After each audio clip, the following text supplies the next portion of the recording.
Thanks for joining us for another week of Take Two. It is Good Friday. Good Friday because it is Good Friday because Greg is back. We missed you last week. Thanks for being with us. I missed both of you. And Jim, you're here as always. Thanks for being here. I got nothing. The Iron Man of Take Two. He never misses a show. Yeah. All right, so we're all dressed for Easter, ready to go. But Greg has been a world traveler. That's why you weren't with us. You were in China. What were you doing in China? So when I was Speaker of the House, we have a province, a Chinese province to state relationship. It's been running now for 13 years uninterrupted. It's the longest province to state relationship in the country. And that has taken me, it took me, my first trip was in 2015. You meet a lot of provincial leaders that are equivalent to state leaders. You see the different businesses and industry, and my eyes were open to China in that visit back in 15. And we host delegations that come here. And that relationship, Utah with China and its respective provinces and cities, has grown over the years. And in a time like now where you see the trade, some call it a trade war, I like to call it a trade dispute. I think that their economy is growing. 400 million in China's middle class. We have 300 million total people. That's our old people and babies that we include. Yeah. They have a very strong economy. You're not going to contain it in my mind. So these trade relationships and these trade negotiations, I think ultimately have to, by necessity, work out. Utah should be very much a friend and a partner economically with China. And what I did in this last trip, I was invited to come and speak at the Shanghai Institute of American Studies and speak about the opportunities that we have for those trade partnerships. Did you tell them about Take Two? I did. You know what? I told them they need to come and watch us. I probably failed, Jim. We have a whole new audience It's of millions. a podcast. And I'm telling you, catch it. They're really pensive about Trump, and they're pensive about the whole relationship, especially Jim. That's why you can't take Jim there. He'll cause a riot. He'll make everybody afraid. But I was there kind of as a voice. Look, we're of the same party. Utah's a red state. The Trump administration, Republicans. Those conversations are difficult ones by way of trade to have, but I think they're necessary. But what I was there to say is, look, we are excited. We have 13,000 students in dual immersion programs learning Chinese. Those are not parents sending their children to learn from fear. So these narratives of fear about China, narratives of that we should fear one another, I think they're counterproductive. You never make good decisions based on fear. So really I was there. The theme of the conference was shared history, shared future. We have the big 150-year anniversary of the Golden Spike, the Intercontinental Railroad, coming together at the beginning of May. 70 members of the Chinese delegation from different provinces, districts, the Chinese embassy are coming to celebrate that. And so we were there in a very encouraging way.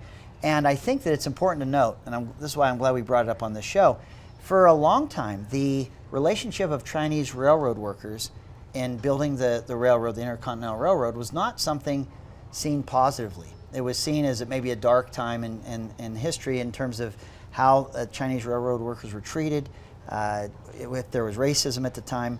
But when President Xi came years ago to visit with President Obama, he had a quote about the good things that had happened when the railroad workers came and participated in this. They built 10 miles of rail in one day. It's a record. That's awesome. It'll never happen again. And that has flipped the script. And what I'm excited to report is that China does not see the railroad workers that came from China and working on this Intercontinental Railroad and the big celebration we're about to have as a negative. They are celebrating it with us. And I think that's something that is different than it had been in the past and something that we as Utahns should embrace. And that is a spirit of cooperation and kind of a unification that we don't see enough of, I think. As long as we're not pasting up our history, because what happened was pretty bad in our relationship. And we ought to tell that story, and we ought to tell all of our children, and especially Chinese children, so it will not happen again. It's one thing to all come together, but we got to make sure everybody understands just how bad. Teach the history, but it's nice to not carry grudges, because at some point you've got to learn to work together and let the world move on. Totally. No, you've got to. I remember when I went to Europe, it was when I was 20. I understand more the older I am now, but I went to Holland to visit my family, and they didn't want to go with us when we were going to Germany or France or anywhere else because there were still so many tough, hard, emotional feelings from the war. And I hope that as new generations come, we'll learn that history, but maybe not be afraid or unwilling to go visit and be a part of other countries. So of course, it matters. I mean, we got to get there. No having fun or joking on this show. Yeah, really. One of the things that's happened is we've kind of erased the history per se. A lot of people, we just don't talk about it enough. And I think what we're doing is we're moving beyond that. I think nobody's ignoring some of the hardships, the things that had happened. But I do think it's a great and refreshing change of narrative when we talk about how our countries had connected East and West together for commerce, people to people, with the railroad.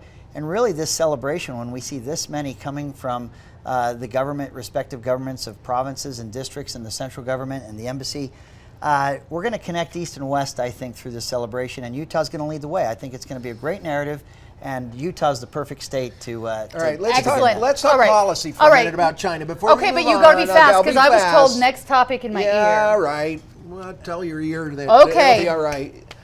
Look, I lived there a couple of years. My husband and I moved there. We lived there in Beijing. We traveled around a lot, and I think Trump has it half right. The Chinese are ripping us off in every imaginable way with every single possibility. They're there stealing plans. They are the best at that. But this is not the government, the people. No, it's the government. It's certain little locations with a Red Army, and we need a president to stand up and say, you know what?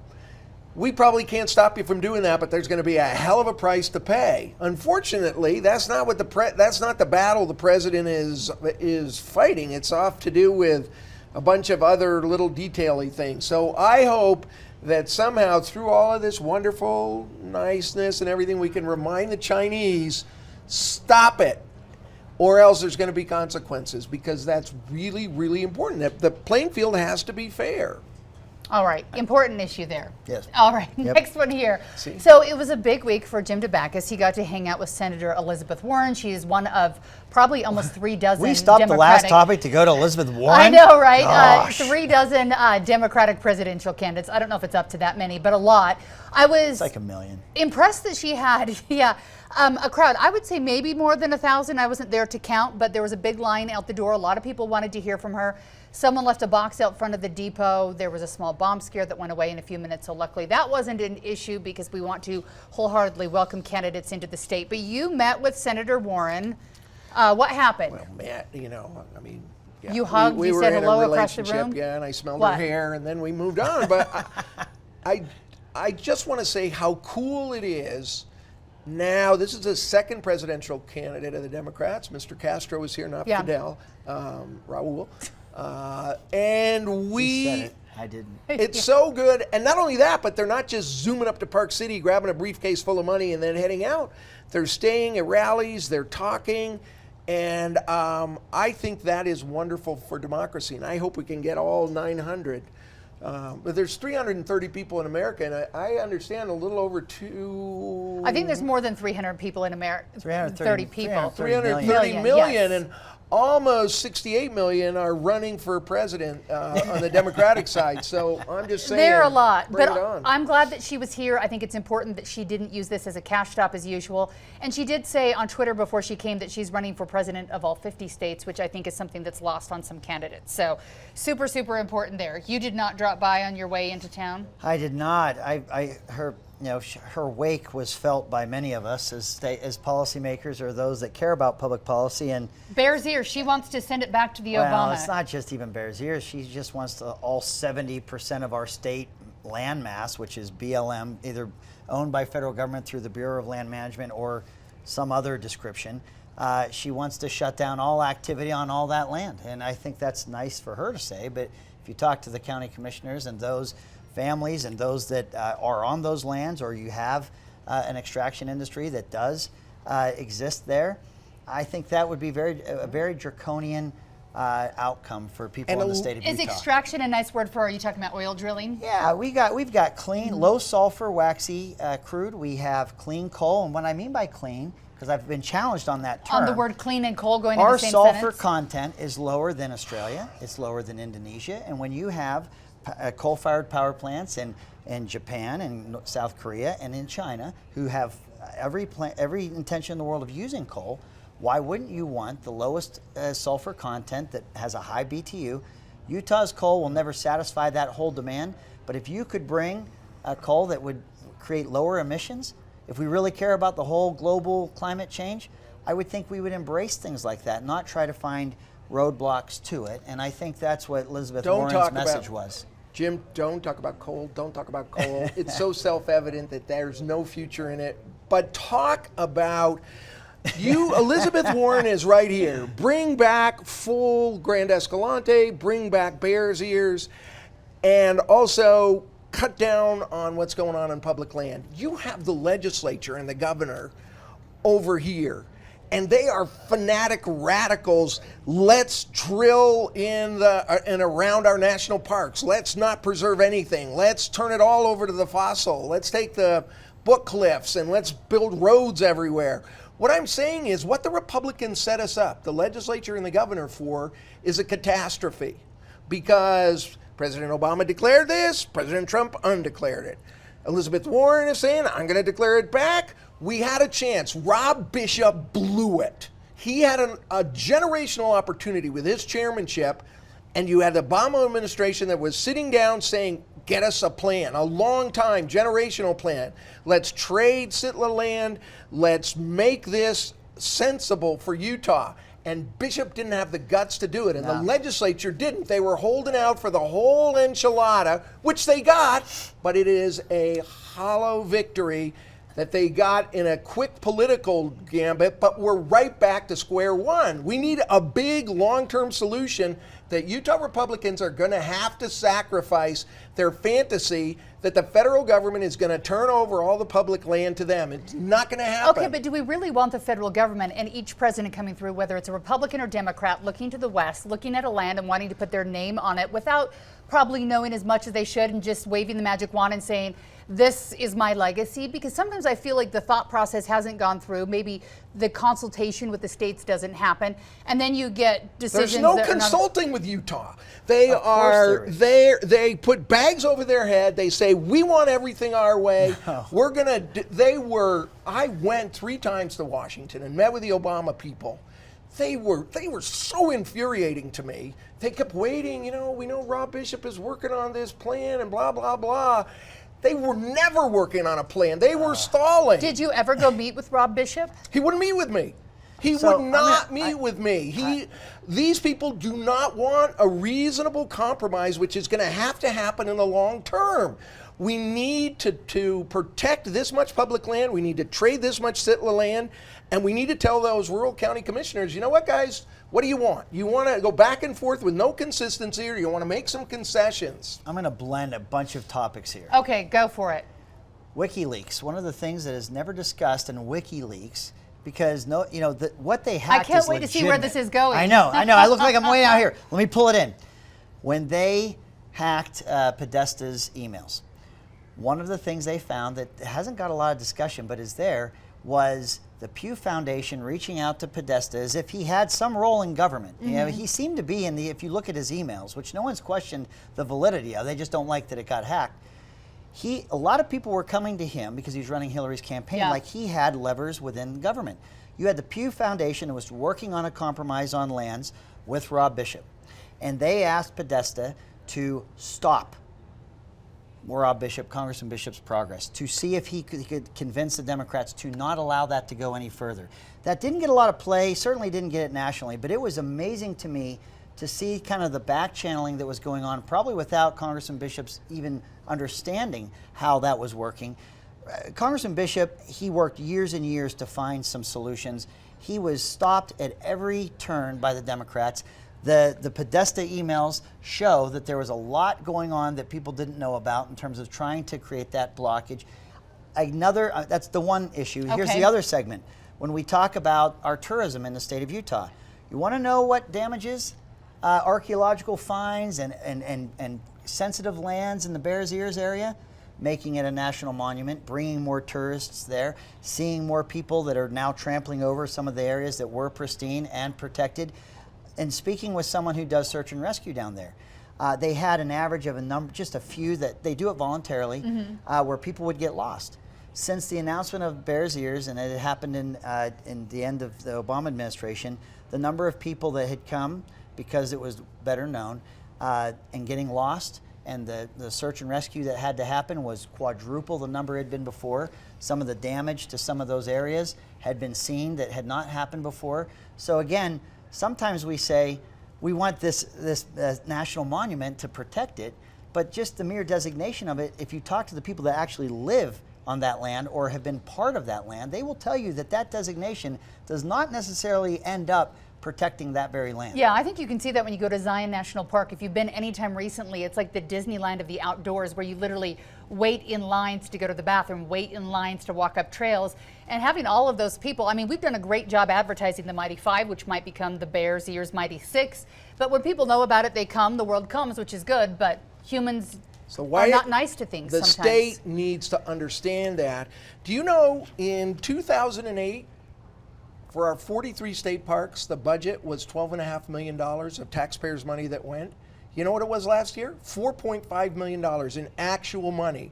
The legislature is so pleased that they're paying for itself, and isn't it wonderful that it's self-sustaining? Baloney! State parks ought to be subsidized. We have better state parks than some national parks, and we ought to be funding them, and we ought to be treating them preciously. That would help some of our other areas. It would also relieve some of this tremendous pressure from the Mighty Five.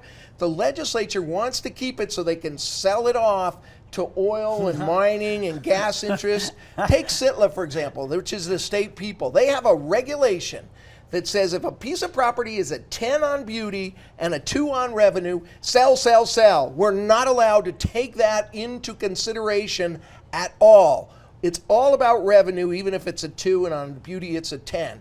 It's despicable. The state has crocodile tears. They don't care about the land at all unless it's going to produce revenue for their buddies. I think it's a double-edged sword sometimes. I think we could talk about this issue for hours, but we're going to talk about something else that gets you all riled up. There's a new Amazon center. You're not very happy that they have robots there, but we should say that this is 855,000 square feet. It's a big business coming to Utah, and they're going to bring nearly 1,500 full-time Amazon employees here. So the good news, we have 1,500 employees, but you're upset they have robots there. Can we not share? Why do you hate robots? I mean, I know. What did they ever did do you to hate you? Star Wars when you were growing up? You don't like that show? R2D2. You want to go first this time, Greg, or you want me to give a credit? You know, well, I always love to answer back what you say. It's so horrible to go first. No, let me just say, I think what Jim would say, and actually I think we talked about this before the show. There's a candidate out of the 68 million that are running for president. There's one that's talking about artificial intelligence and how displacing workforce with automation can have a devastating impact on our workforce. Think about how many drivers, whether it be for UPS or for buses or trucks or whatever, Uber, whatever it is, displacing people with automation can have a very detrimental impact on our economy. So you look at Amazon and you see how automated it is, and I think that there's a natural concern of were there going to be jobs? Was it advertised for jobs versus not? I think there's a blend there. I think that having Amazon in Utah and that net is clearly good for our economy. It's there's a lot of feeder companies that find themselves in proximity to Amazon. Our economy will prosper having that kind of corporate presence in our state. But I do think that there is something to keep our eye on in terms of automation. We don't want to keep the candle makers in business just because they're in business, or the horse and buggy makers. But automation is going to be an emerging issue in terms of our workforce. It really is. True. I think in Japan they already have news anchors that are automated. I'm not very concerned at this point yet because I feel like they like radio, they wrinkly people here on TV in Utah. They're like, we prefer that. But is this a concern? I mean, they're still bringing 1,500 I'm not a fairly Luddite. good It's going jobs. in that direction. We have to have robots. But what Greg is saying is absolutely true. The big issue, and one of the reasons we're in this terrible crisis with drugs, is particularly in rural areas. There are no jobs, and when people lose their jobs, they lose more than an income. They lose their self-worth, and they go a lot of bad places.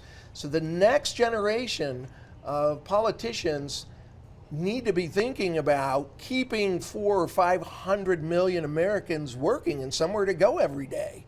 That job in the next 6 years we're going to lose 4 million truck driving jobs. They're just going to go. We're going to have, like it or not, well, who's those going to throw the self-driving package trucks are from the gonna truck? go. I mean, the UPS driver we could do without, but who's going to get out and like throw the stuff on your lawn? There'll be a few, whatever. There'll be an arm on the truck. But the point is that Trump is wrong in where the big threat for our jobs are. It is where we're going in as far as automation and stuff, and not necessarily on immigrants. So I just want to say I don't have an answer to that. I don't think anybody does.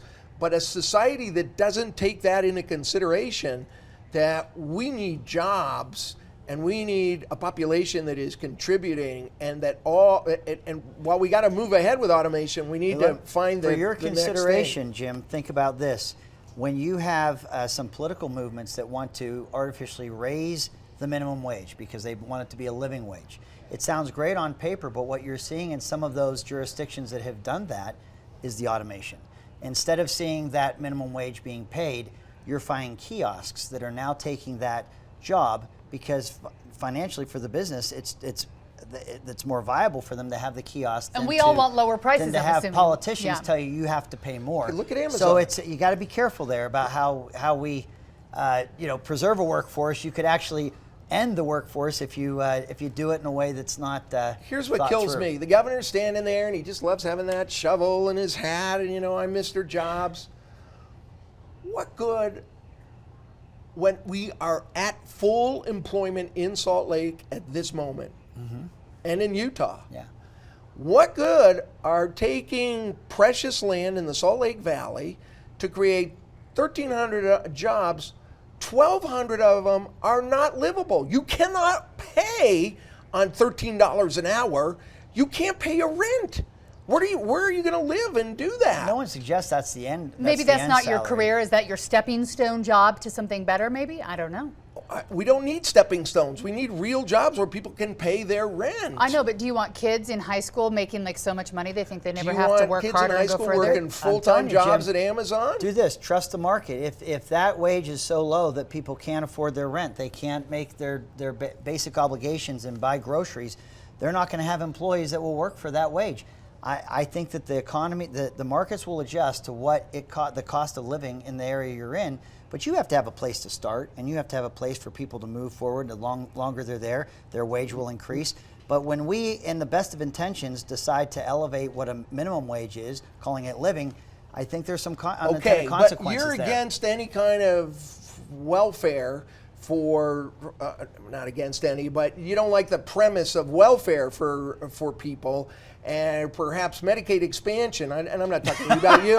All roads lead back to Medicaid expansion. I'm talking to Jim. the legislature. That's what he always does. It But always goes the back to that. richest guy in the world who owns Amazon, the state is there rolling out those $100 bills, millions and millions and millions and millions and millions of dollars to that guy to come and build this place where there's going to be 11 or 1,200 people that can't live with just one job. They got to go out and get 2 or 3. I'm saying, you know what, Mr. Bezos, we can't stop you from coming to Salt Lake. Come, build your factory, but don't use taxpayers' money. Don't use the money of the other corporations and the other small businesses that are being taxed to pay a subsidy for Jeff Bezos to bring his non-livable jobs. That's welfare. The investment that the state will make is called a post-performance incentive. Yeah. That means they have to come in and do everything they've promised and qualify for before they would see those the post-performance dollars arrive by the state.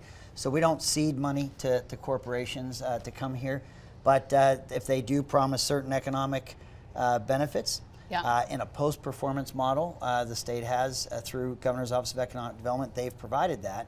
But I think what Jim's saying, we have to be very careful. It does rub me wrong that you got a guy that owns Facebook like Mark Zuckerberg, who's very, I would argue, very liberal in terms of his politics.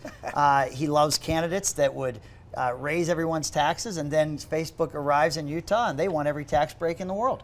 And it seems to be a disconnect between the business he owns and what they would like to see by way of incentives. 1 year, Utah didn't do it. It was they wanted too much. They went to New Mexico. They're here now, but under a solid agreement.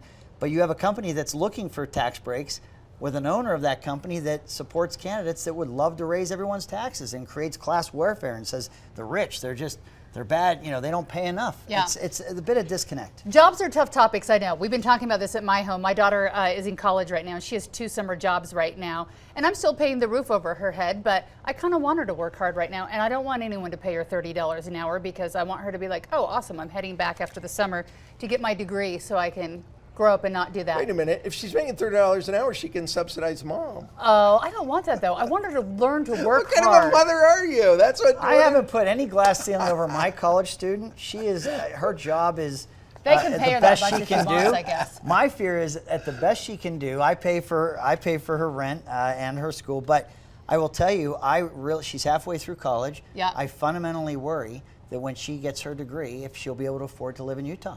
I mean, how does that, her wage and what she'll be able to make with the cost of living in Utah, my fear is that there's a separation going on in terms of what people can afford.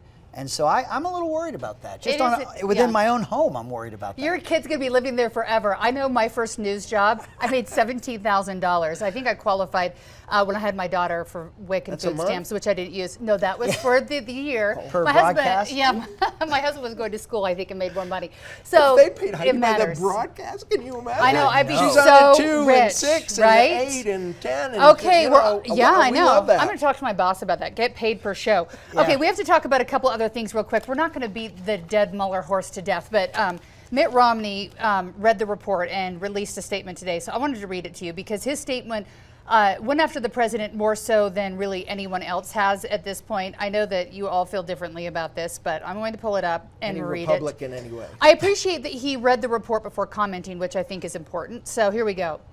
He says, it is good news that there was insufficient evidence to charge the president of the United States with having conspired with a foreign adversary or with having obstructed justice. The alternative would have taken us through a wrenching process with potential for constitutional crisis. The business of government can move on. Next part, here we go.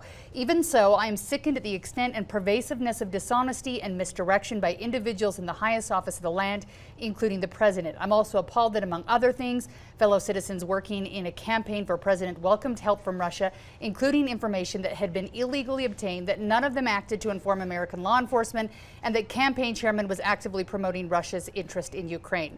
He says, reading the report is a sobering revelation of how far we have strayed from the aspirations and principles of our founders. Who wants to go first on this? Let me take a stab. Okay. First off, I have not read the entire Mueller report, but I've read summaries and I've listened to some of the commentary. It is not. I do not believe that the Mueller report says that anyone in the Trump campaign nor any American believed they were working directly with Russia in any way to undermine this election. They were here. I think there is a great narrative a sad narrative of Russia's involvement. However, the Mueller report concludes that there was no knowledge that this was Russia that they were interacting with. In fact, I don't think that Wikileaks, there was a Guccifer or someone that I don't know that even Wikileaks understood that Russia may have been at the heart of that. So I think that that's an important distinction, and I don't hear that in the quote that was just shared. But I'll tell you this, you have a president that did not declare or claim executive privilege on any conversation at all. You have an administration that provided over 1 million documents. They cooperated with that investigation in every way, shape, or form, and there were, within the president's purview, He did try to get people to not cooperate, though. I believe, as I've read it, you have a frustrated president who believes that he's being attacked for political reasons and not reasons with merit, which I think the Mueller report shows there was not collusion, so it was not with merit, did not have merit, and there was a frustration there. But the amount of documents